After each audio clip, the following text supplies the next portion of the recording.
If I could start with you, Mr. Klebnikov, in trying to break down the main key takeaways from this agreement, could you highlight for us? Well, I think one of the most important things is that Russia and Turkey managed to strike a compromise and find a middle ground, because we saw that instead of 32 kilometers safe zone, which Erdogan initially pushed for Turkish forces to occupy and control, now it's only 10 kilometers zone with joint Russia-Turkish patrols, which actually also addresses Russia's concerns about the Syrian territorial integrity and doesn't allow Turkey to stay there for unlimited amount of time. So I think that's one of the most important things. The second important thing is that it was highlighted in this agreement that the parties will follow 1998 Adana Agreement.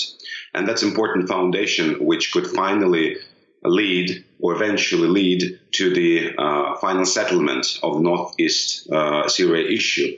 And also it highlights that in the future, Ankara-Damascus talks are inevitable, because the deal needs to be struck also between them in order to finalize the settlement.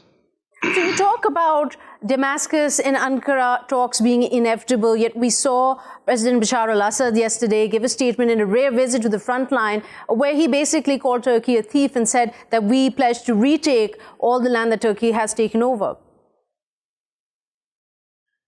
Well, Assad can say whatever he wants, but the reality is that sooner or later he needs, and his counterpart Erdogan will need to reconciliate and try to improve ties between their countries. Being neighbors and being in a war for 8 years, Turkey also doesn't benefit from this turmoil in Syria and from Iraq.